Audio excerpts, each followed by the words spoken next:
victoire sur le péché. La victoire sur Satan lui-même.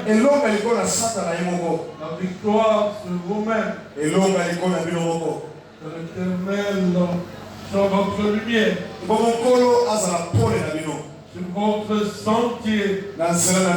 Que vous puissiez marcher dans de voies droites. Que vous soyez connus à cause de cela.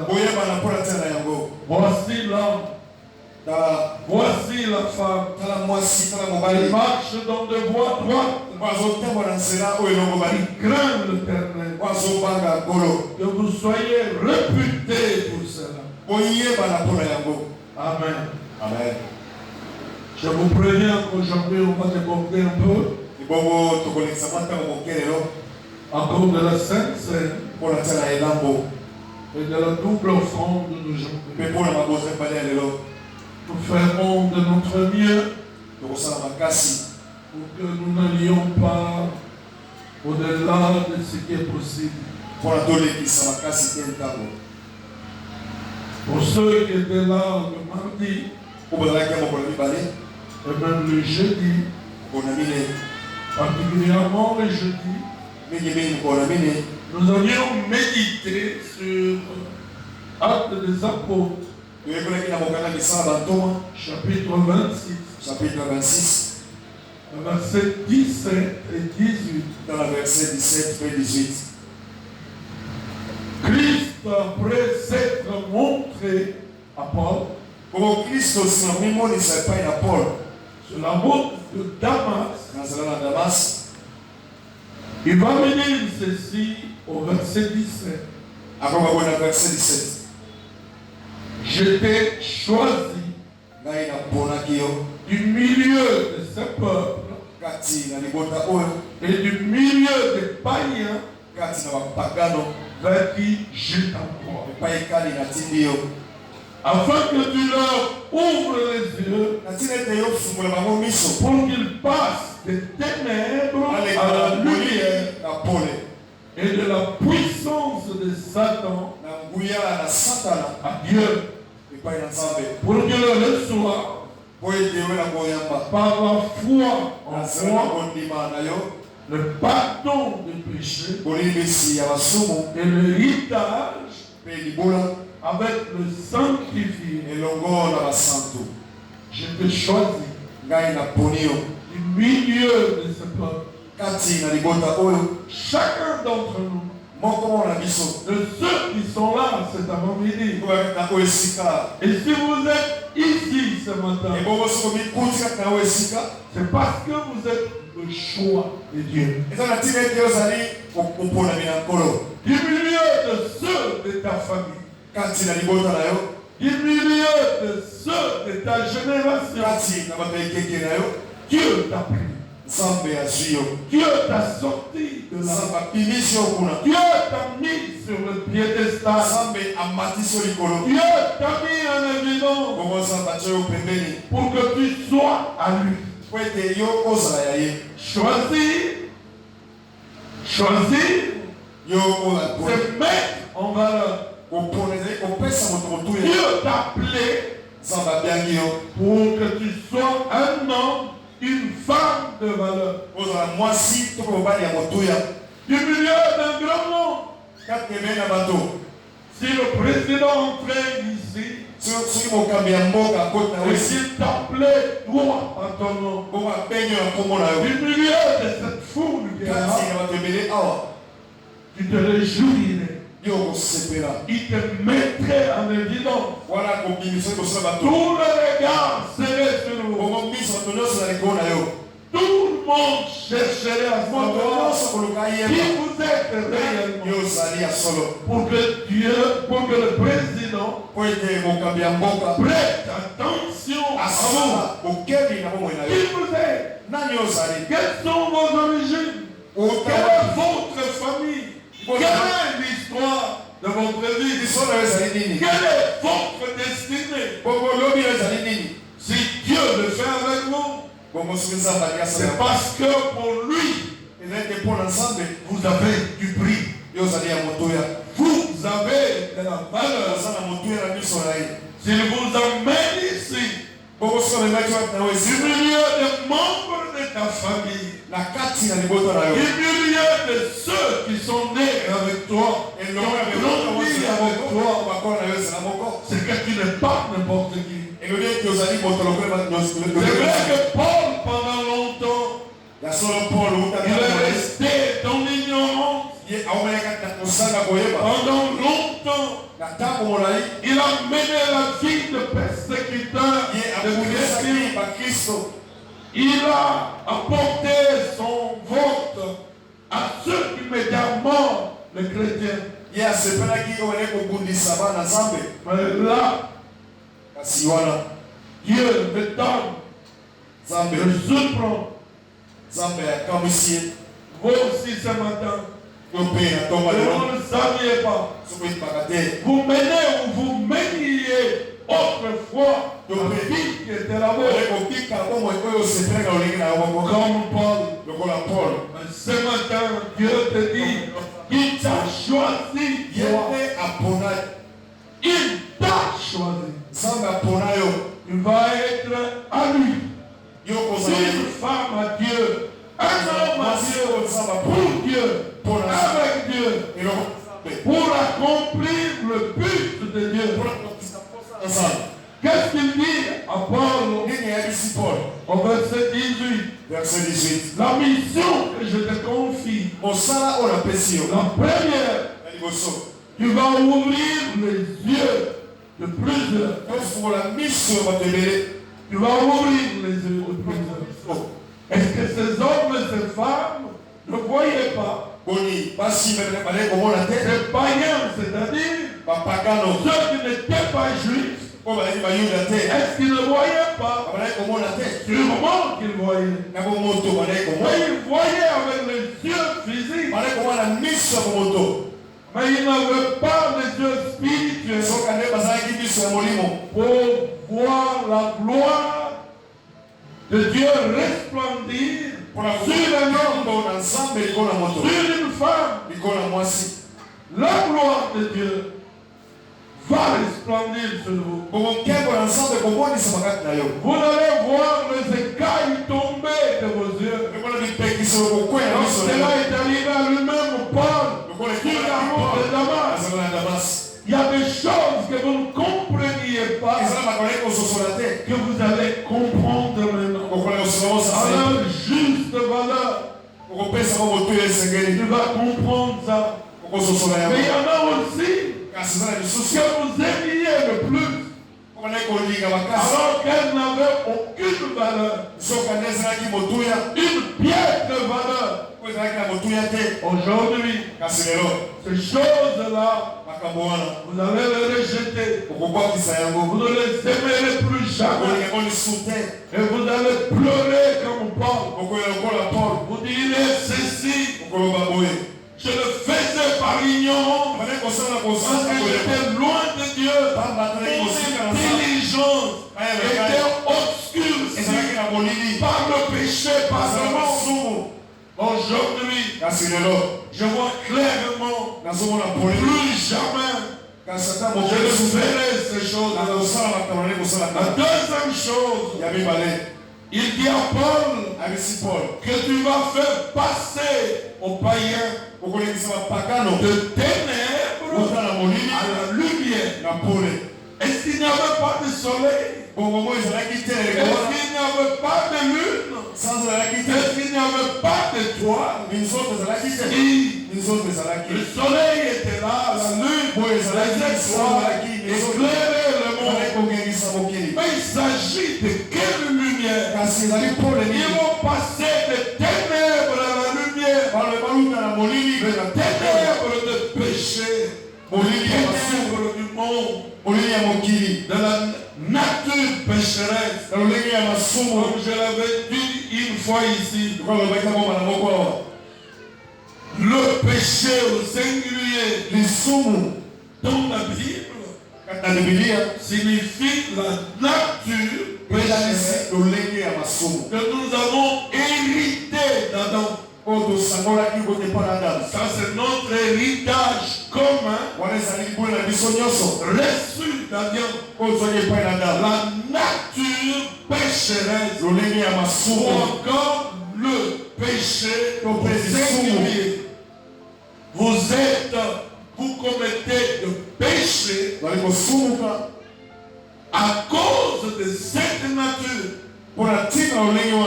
que vous avez en vous.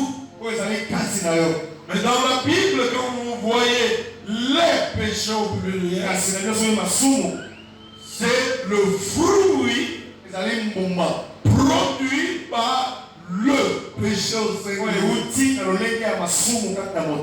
Un jour, j'ai fait faire un exercice ici. Vous dessinez un arbre avec bronze, avec différents fruits. L'arbre lui-même, ça c'est la nature pécheresse. Un des fruits, c'est le péché auquel vous êtes attaché le plus. Par exemple, le mensonge, la haine, par exemple, la corruption, l'impudicité, par exemple, la mendicité, ou le cocentrisme. Vous aimez avoir, vous n'aimez jamais donner. La cupidité, l'envie, ça ce sont des péchés qui sont sur l'arbre. Et ces fruits-là sont produits par le péché ou la nature pécheresse. Et ça c'est important à comprendre. Si vous voulez parfois mieux prier pour vous-même, vous ne pouvez pas par exemple dire à Dieu, Seigneur mon Dieu, je ne veux plus mentir, enlève le mensonge. Ça signifie quoi? Qu'est-ce que vous demandez exactement Dieu? C'est de couper ce fruit sur la branche, il s'appelle mensonge, et de le jeter. Si Dieu coupe ce fruit, il le jette. Qu'est-ce qui va se passer? Qu'est-ce qui va se passer? Puisque la nature est encore là, l'arbre est encore là, vous serez surpris un jour, vous vous mettez encore à mentir, à être impudique, à être égocentrique, cupide. Et vous dites, Seigneur, nasita l'ennemi, au bon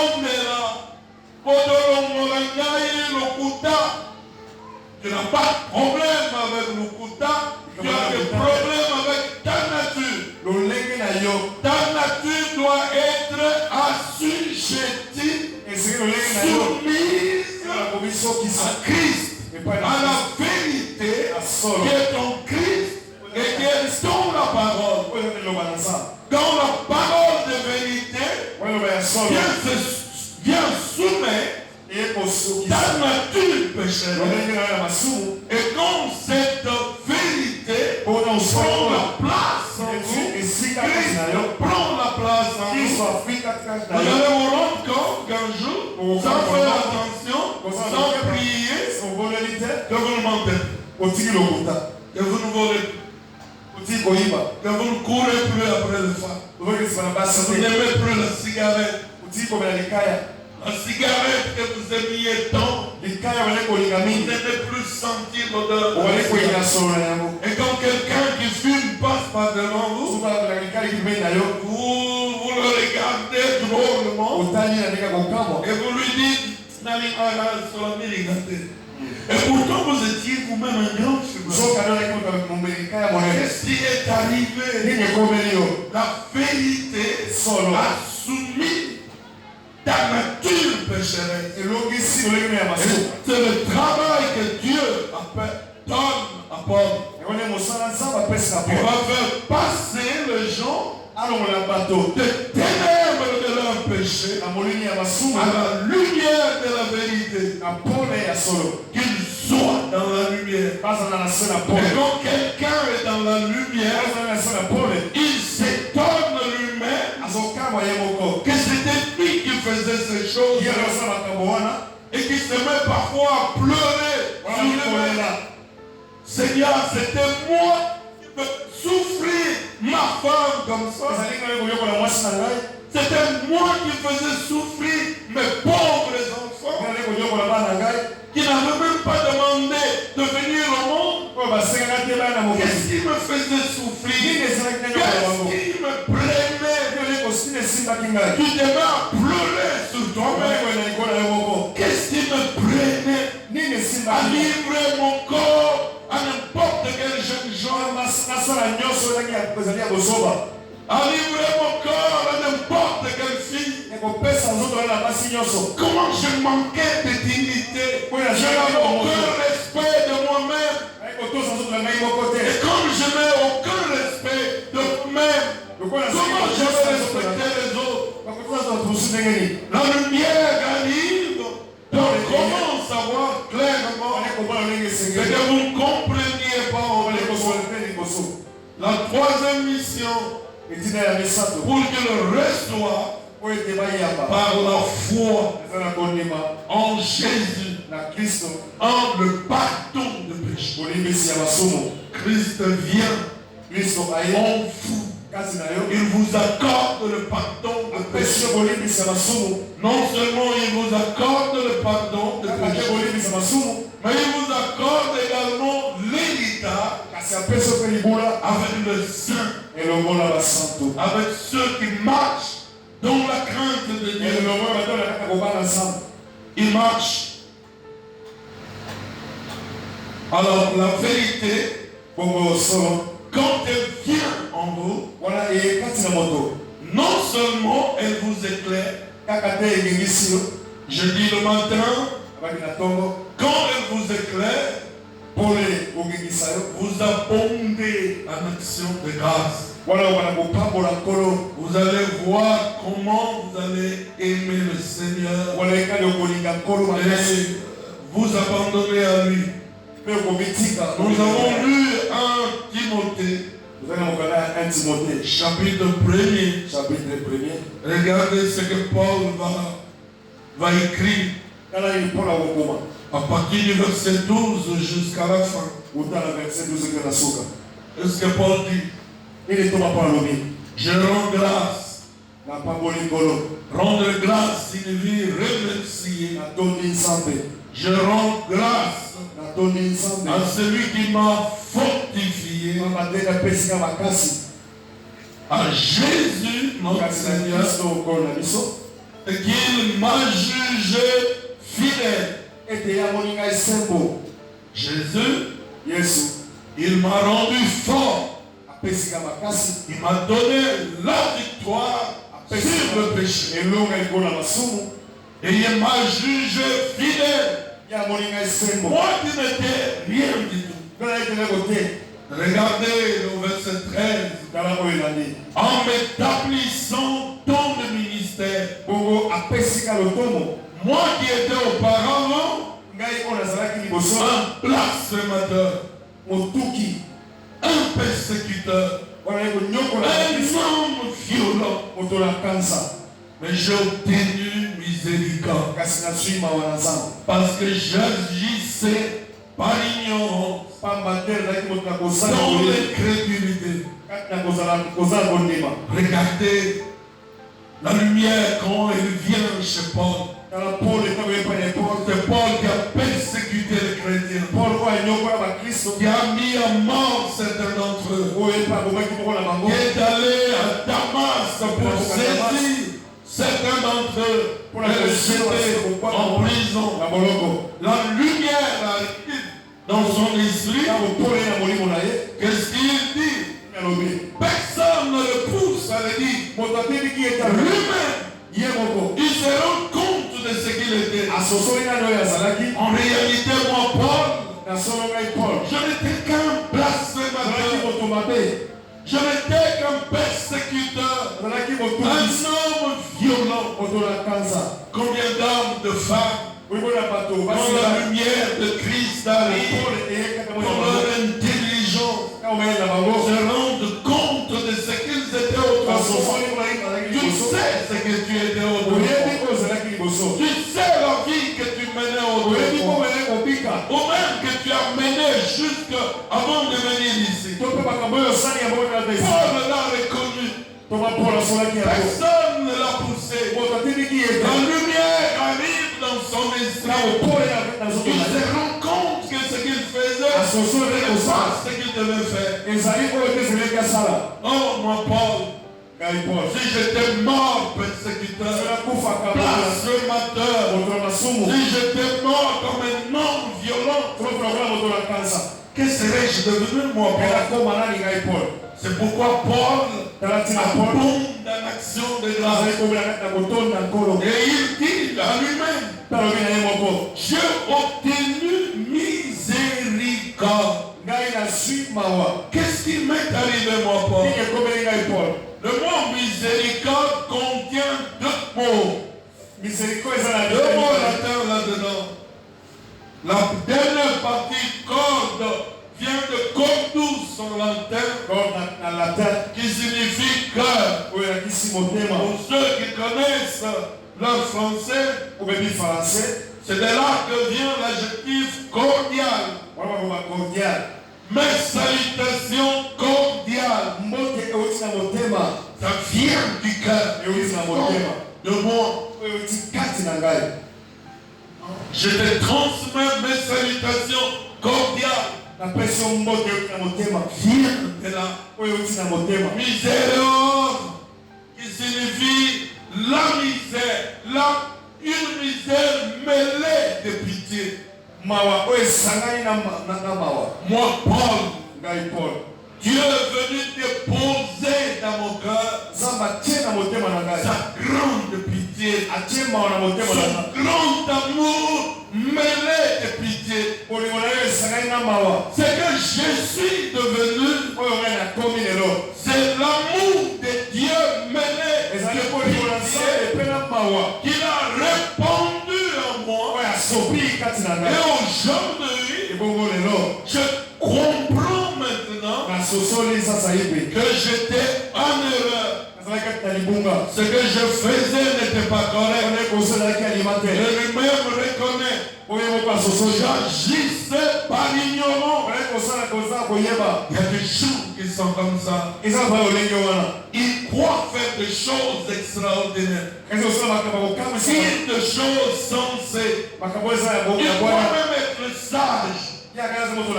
Alors que ce sont des gens qui sont égarés, loin de la vérité. Le jour où la lumière arrive, ils se rendent compte de leur bêtise. Ils se rendent compte de leur égarement, de leur ignorance. Un moi qui vous parle, combien de fois je l'ai reconnu de la vie. Si j'étais mort du temps où j'étais dans le monde, est-ce que j'allais passer mon éternité? Qui serais-je devenu aujourd'hui? De temps en temps, j'entends Dieu qui me dit 300 mois, il y a longtemps que tu serais mort. Mais c'est vrai, il y a longtemps que je serais mort. C'est que je suis, c'est Dieu. Si je sers Dieu comme je le sers, parce que je sais où Dieu m'a pris, ce qu'il a fait de moi, c'est lui. C'est lui. Combien d'entre nous sont comme ça? Vous croyez être quelque chose à cause de votre beauté, à cause de vos longs cheveux, à cause de votre toilette, à cause des richesses. Mais en réalité, vous n'êtes rien. Dieu, rien du tout. Vous croyez que vous êtes quelque chose à cause de votre belle voix. En réalité, vous n'êtes rien. Ce que vous devenez, c'est Christ. C'est Christ. Et c'est Christ. C'est pourquoi au verset 14, il dit que et la grâce grâce de notre Seigneur assure avec la foi et la charité qui est en Jésus-Christ. Vous savez, mes frères bien-aimés, que moi, Paul, je suis de la grâce. La grâce. Regardez le verbe qu'il emploie. La grâce a surabondé. La grâce n'a pas seulement abondé, elle a surabondé. Paul, c'est la grâce surabondante en moi qui a fait de moi ce que je suis.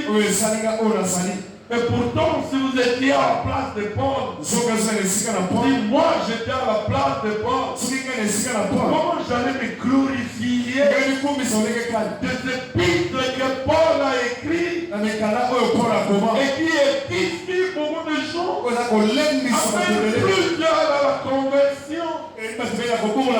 Mais regardez Paul, ce qui me regarde moi, Paul, c'est pas moi, c'est la grâce de Dieu qui a surabondé en moi. Et pourtant tout le monde sait que Paul, c'est un homme versé dans les Écritures. Il était versé dans les Écritures.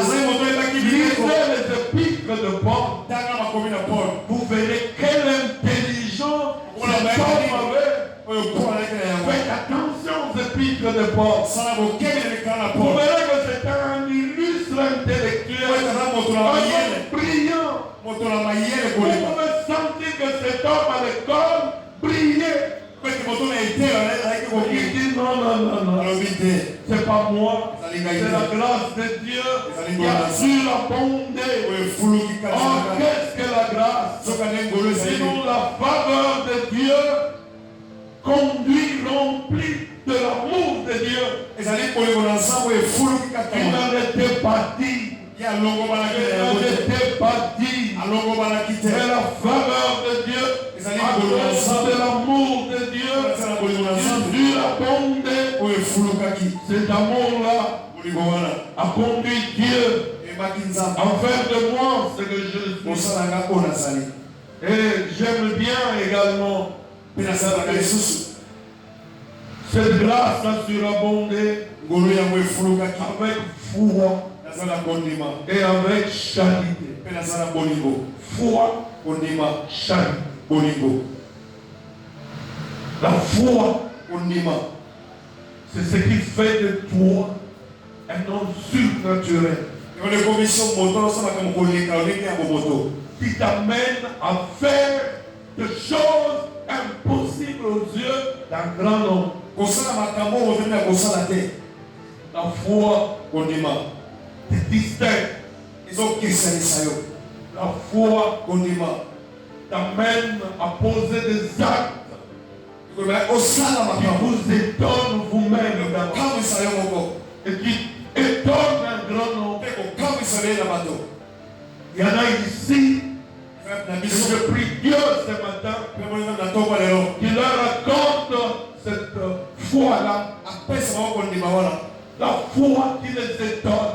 Vous vous regardez vous-même. Vous regardez à vos moyens. Vous regardez à vos origines. Vous regardez à vos relations. Vous dites non. C'est impossible que moi, la grâce, la foi, mais aussi la charité. La charité, c'est l'amour de Dieu. Ce qui m'arrive là, ce n'est rien d'autre que l'amour de Dieu. Là, je vois les doigts de Dieu. Là, je vois la main de Dieu. Là, je vois Dieu en moi. En œuvre au travers de moi. Dieu est en œuvre au travers de moi. Et au verset 15, là également j'aime. Qu'est-ce qu'il dit? C'est une parole certaine. Et entièrement digne d'être reçu.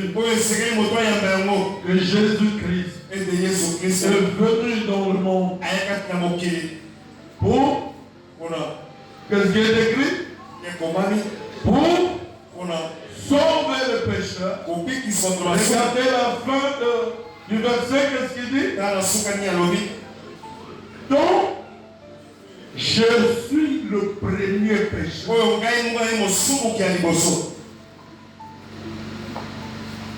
Je suis le premier pécheur. Qui a dit à Paul qu'il était le premier pécheur? Ou le plus grand pécheur que le monde ait connu. Qu'est-ce qui a amené Paul à se dire ces choses-là? Certainement, ce n'est pas l'intelligence humaine. Non. Ce n'est pas l'intelligence humaine. Ça, c'est la lumière de Dieu qui est venue et qui lui montre que ce qu'il était, franchement, c'est horrible. Regardez également le verset 7. Qu'est-ce qu'il dit encore? Mais j'ai obtenu afin que Jésus fit voir en moi le premier toute sa longanimité, pour que je servisse d'exemple à ceux qui croiraient en lui pour la vie éternelle. Le mot longanimité,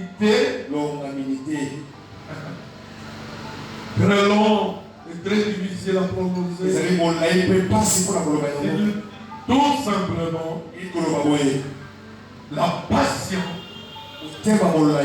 avec laquelle un Dieu pur et saint endure le faux et les insultes qu'il pourrait punir sur le champ. La patience avec laquelle Dieu supporte sans se fatiguer les insultes, le péché d'un homme, jusqu'à ce que cet homme arrive à se convertir et soit entièrement à lui. Généralement, que font même nos parents? Quand vous dépassez le pas, ils vous chassent même de la maison. C'est vrai ça? Les moments Abima,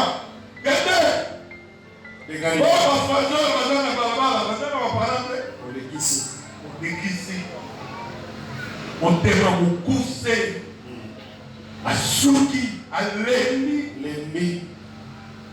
Mais Dieu, il te supporte encore. Et il te supporte pour moi. Il est patient envers toi. Pour quelle raison? Parce qu'il espère que tu vas finir par faire quoi? Par te convertir. Par voir la lumière. Et te rendre compte que la vie que tu mènes là, c'est pas cette vie-là. Que tu es dans l'ignorance, dans l'incrédulité. C'est pourquoi parfois quand tu es en genou devant Dieu, on appelle de lui. Seigneur, sans ta patience, sans ta patience, qu'est-ce que j'essaie aujourd'hui? Qu'aurais-je fait, mon Dieu? Je ne suis pas le meilleur des hommes. Je ne suis pas la meilleure des femmes. De ceux qui meurent sur le champ. Mais moi, je me garde encore jusqu'ici. Oh Seigneur. Quand la vérité arrive, on n'est pas la même personne. Jamais. On ne sera pas la même personne. On s'abandonne à Dieu. Non seulement on s'abandonne à Dieu, on abonde dans l'action de grâce. À rester sous la lumière de Dieu. Sous la lumière de Dieu. Et quand la lumière arrive, premièrement, elle rend la présence de Dieu réelle en vous. Quand vous en arrivez là où Paul en était arrivé, la présence de Dieu va devenir réelle en vous. La grande présence de Dieu, elle va demeurer en vous. Non seulement la présence de Dieu, mais la gloire de Dieu va te remplir. Frères, sœurs, est-ce que vous voyez comment l'eau couvre le fond? L'eau couvre le fond. Vous voyez comment les eaux couvrent le fond de leur lit.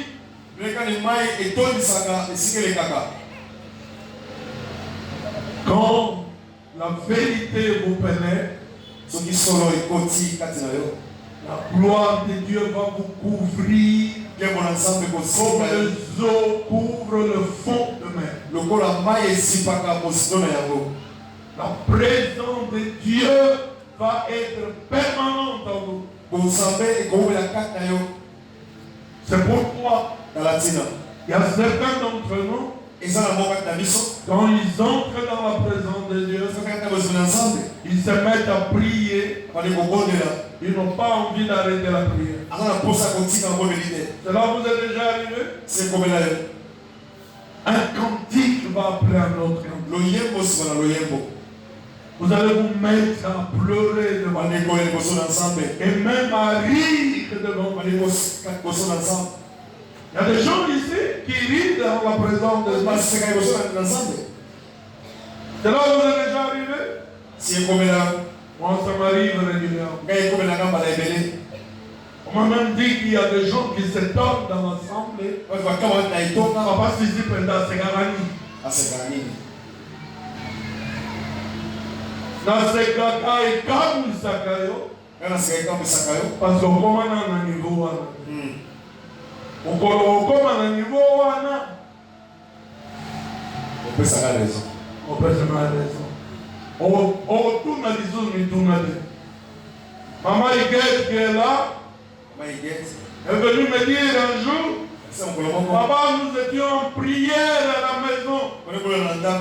Le Saint-Esprit a saisi papa, son mari. Papa s'est mis à rire comme ah voilà. C'est très bon ça. Je préfère que tout le monde se mette à rire. La présence de Dieu quand elle est grande en toi, réelle en toi,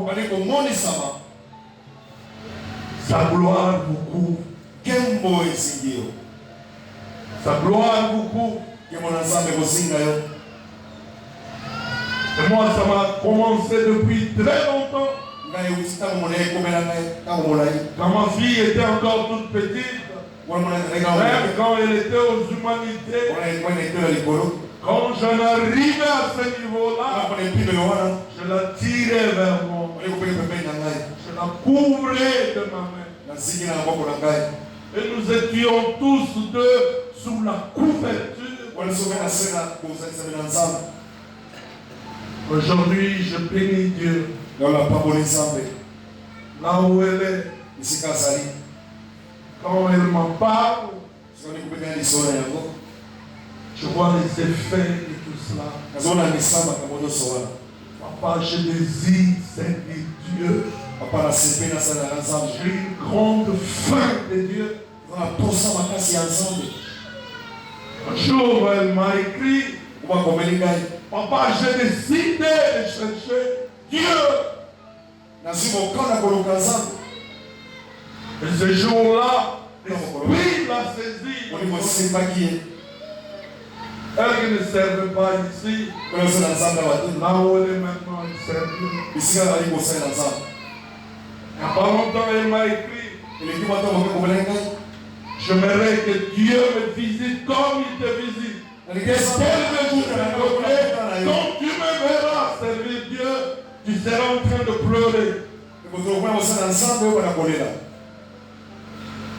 Je veux ces choses-là dans votre vie aussi. La vérité attire la gloire de Dieu. Solo et elle vous remplit.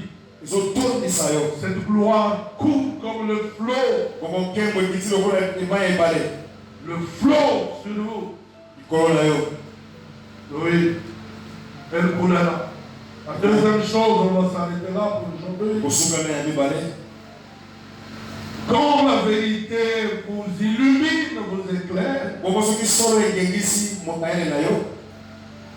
non seulement vous êtes prêts à défendre la vérité, mais vous êtes prêts à mourir pour la vérité. Vous êtes prêts à défendre la vérité. Ou vous êtes prêts à mourir pour la vérité. Vous êtes prêts à aller en prison pour la vérité. Combien la Bible est pleine d'hommes, de femmes qui étaient prêts à tout pour la vérité. Combien? Paul a fait la prison à cause de la vérité. Paul était prêt à mourir pour la vérité. Pierre a fait la prison pour la vérité. Marie de Magdala, l'ancienne prostituée. Alors que tous les hommes, y compris les disciples mâles, s'étaient enfermés dans la maison par peur de Juifs. Est-ce que Marie de Magdala allait tout le matin? Elle allait où? À la tombe. À la tombe. À la tombe. Prête à tout pour son maître.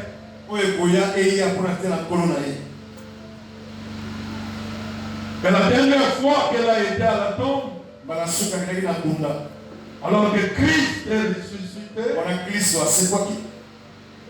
elle était pleine de tristesse dans son cœur. Elle croyait que c'était le jardinier. Papa, là qui s'engaille au Tchakéwa. Alors qu'il s'adressait à lui-même.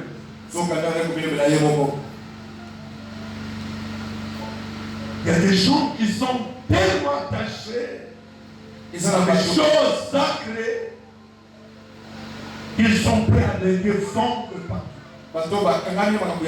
À payer le prix. Mais toi, quand on parle du mal de ton Jésus, tu ris. Tu as honte. Tu ne sais rien faire. On ne connaît même pas ton identité.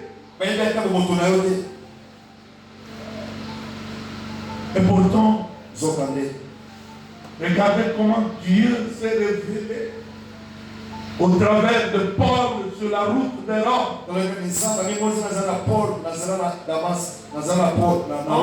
Sur la route de Rome. Quand il allait à Rome comme prisonnier à cause de la vérité. Dans Acte 27. Au milieu de la tempête qui s'était soulevée, il va dire aux gens qui étaient là, l'ange de l'Éternel, ça j'aime beaucoup. L'ange de l'Éternel, devant qui je me tiens, m'est apparu. L'ange de l'Éternel, devant qui je me tiens, m'est apparu. Il m'a dit, Paul, ne crains rien. Le navire va couler. Aucun de ceux qui sont dans le navire, aucun ne va mourir. Et là-bas, aucun ne va pas mourir à cause de qui? De Paul. Devant qui s'est tenu devant Dieu. À cause de toi. Défenseur de la vérité. Proclamateur de la vérité. Plusieurs vont être sauvés. Vous verrez encore les anges apparaître aux gens. La mission des anges n'est pas encore finie. Elle visitera beaucoup de ceux-là qui cherchent la vérité et qui défendent la vérité. Vous serez du nombre de ceux-là. Pour la vérité, soyez prêts. Pour quelle raison? Comme je l'ai dit le matin, votre vie est une sémence. Même votre mort est une sémence. Beaucoup de gens vont vivre sur une vie, échapper au danger à cause de votre vie. Il y a quelqu'un qui croit en ça? À cause de vous. Votre vie sera une semence pour Dieu. Même votre mort sera une semence. C'est pourquoi quand tu mourras un jour, parce que tu finiras par mourir, votre vie va servir à beaucoup. Regardez Élisée. De son vivant, il a opéré 16 miracles. Mais Élisée, même mort, ses os, mi-croix, ont ressuscité un cadavre. La mort d'Élisée était utile. Si Élisée n'était pas mort, ce cadavre ne serait pas revenu à la vie. C'est pourquoi je disais tout à l'heure que même la mort sera utile. Ça va résoudre le problème de plusieurs. La mort de Christ à la croix, quand Christ rendait son âme, ceux qui lisent la Bible, plusieurs de ceux qui étaient dans le séjour de mort, la Bible dit, ceux qui étaient dans le séjour de mort, qui espéraient en la venue de Christ, qu'est-ce qui est arrivé? Ils sont sortis. Et on les a vus entrer à Jérusalem. Il y en a qui ont reconnu leur frère.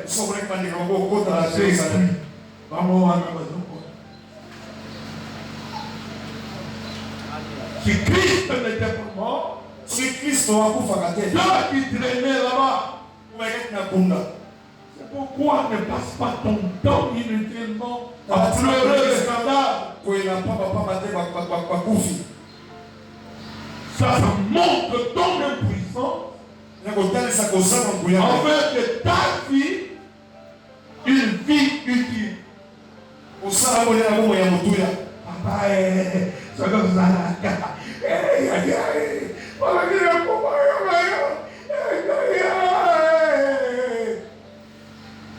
Tu es incapable de faire de ta vie une semence, une vie réelle.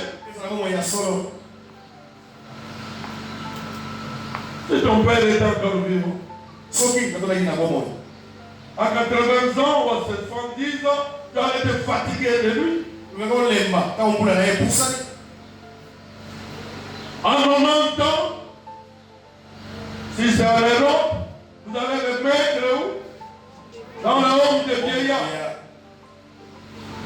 D'ailleurs, nous sommes pas que nous sommes à 7 ans. Nous sommes dans le homme de vieillard. Ce qui importe, ce n'est pas la vie de celui qui a fait son temps. C'est ta propre vie. Continuer à pleurer les morts montre ton incapacité à faire de ta vie une vie utile, une semence. Il y a quelqu'un qui entend ça? Que Dieu vous bénisse. Bénisse sa parole.